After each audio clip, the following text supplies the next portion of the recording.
yours only a minute or two.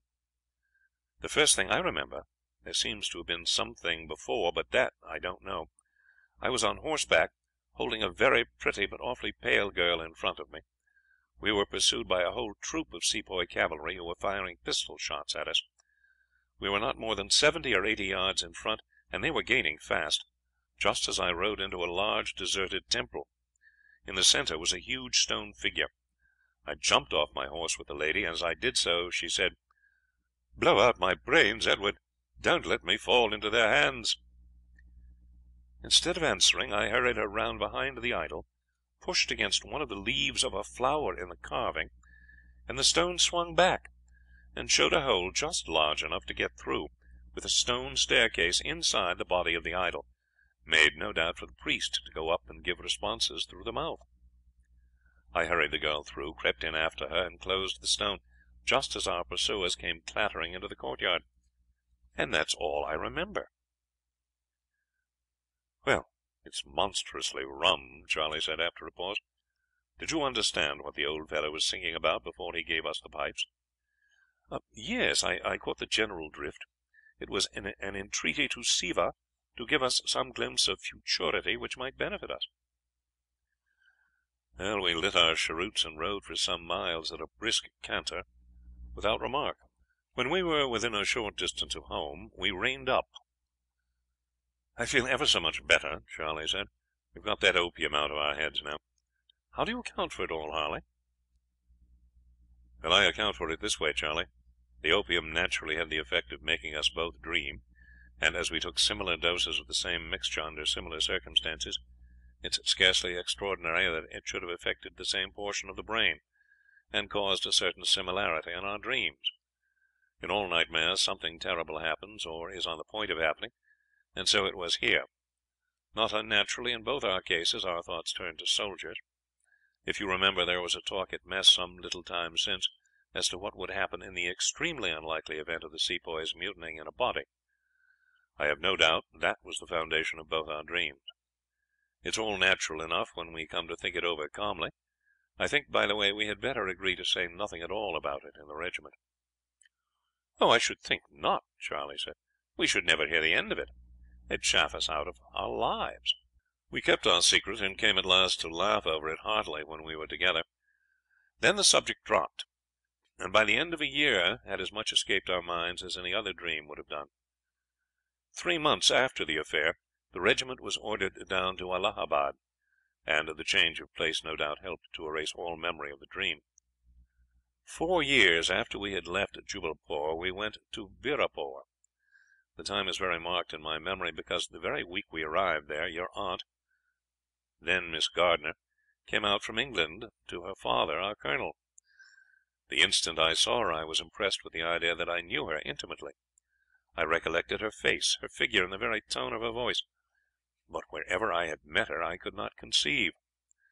Upon the occasion of my first introduction to her, I could not help telling her that I was convinced that we had met, and asking her if she did not remember it. No, she did not remember, but very likely she might have done so, and she suggested the names of several people at whose houses we might have met. I did not know any of them. Presently she asked how long I had been out in India. 6 years, I said. "And how old, Mr. Harley," she said, "do you take me to be?" I saw in one instant my stupidity, and was stammering out an apology when she went on. "I am very little over 18, Mr. Harley, although I evidently look ever so many years older, but papa can certify to my age. So I was only 12 when you left England." I tried in vain to clear matters up. Your aunt would insist that I took her to be 40, and the fun that my blunder made rather drew us together, and gave me a start over the other fellows at the station, half of whom fell straightway in love with her. Some months went on, and when the mutiny broke out we were engaged to be married. It's a proof of how completely the opium dreams had passed out of the minds of both Simmons and myself, that even when rumours of general dissatisfaction among the Sepoys began to be current, there never once recurred to us, and even when the news of the actual mutiny reached us, we were just as confident as were the others of the fidelity of our own regiment. It was the old story, foolish confidence and black treachery. As at very many other stations, the mutiny broke out when we were at mess. Our regiment was dining with the 34th Bengalese. Suddenly, just as dinner was over, the window was opened, and a tremendous fire poured in. 4 or 5 men fell dead at once, and the poor colonel, who was next to me, was shot right through the head. Everyone rushed to his sword and drew his pistol, for we had been ordered to carry pistols as part of our uniform. I was next to Charley Simmons as the sepoys of both regiments, headed by Subadar Peril, poured in at the windows.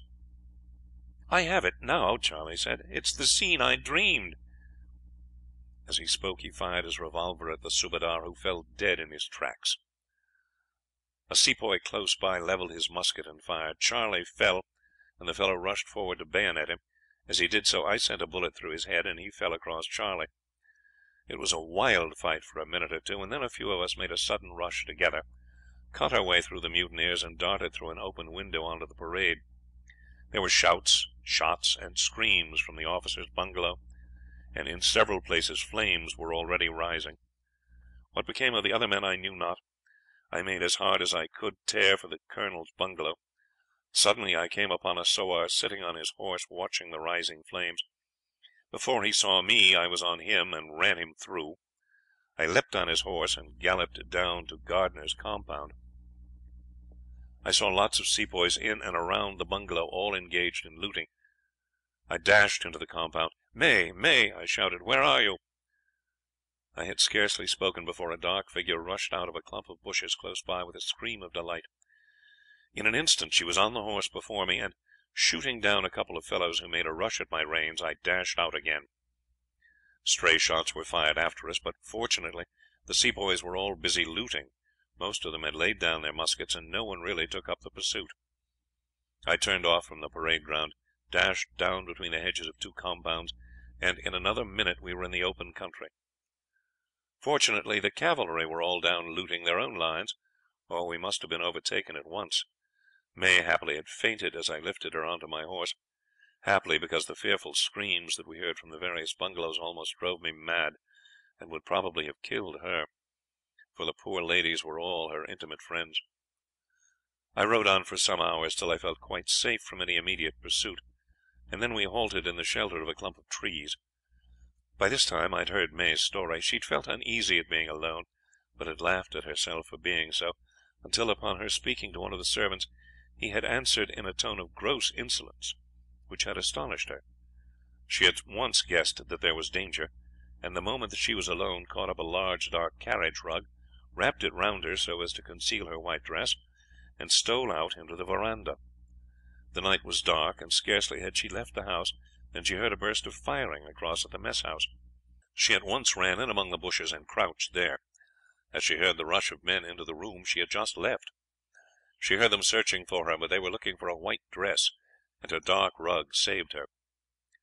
What she must have suffered in the 5 minutes between the firing of the first shots and my arrival she only knows. May has spoken but very little since we started. I believe that she was certain that her father was dead, although I had given an evasive answer which he asked me, and her terrible sense of loss, added to the horror of that time of suspense in the garden, had completely stunned her. We waited in the tope until the afternoon, and then set out again. We had gone but a short distance when we saw a body of the rebel cavalry in pursuit. They had no doubt been scouring the country generally, and the discovery was accidental. For a short time we kept away from them, but this could not be for long, as our horse was carrying double. I made for a sort of ruin I saw at the foot of a hill half a mile away. I did so with no idea of the possibility of concealment. My intention was simply to get my back to a rock and to sell my life as dearly as I could, keeping the last 2 barrels of the revolver for ourselves. Certainly no remembrance of my dream influenced me in any way, and in the wild whirl of excitement I had not given a second thought to Charley Simmons' exclamation. As we rode up to the ruins, only 100 yards ahead of us, May said, "Blow out my brains, Edward! Don't let me fall alive into their hands!" A shock of remembrance shot across me. The chase, her pale face, the words, the temple, all my dream rushed into my mind. "We are saved!" I cried to her amazement, as we rode into the courtyard, in whose centre a great figure was sitting. I leapt from the horse, snatched the mussuk of water from the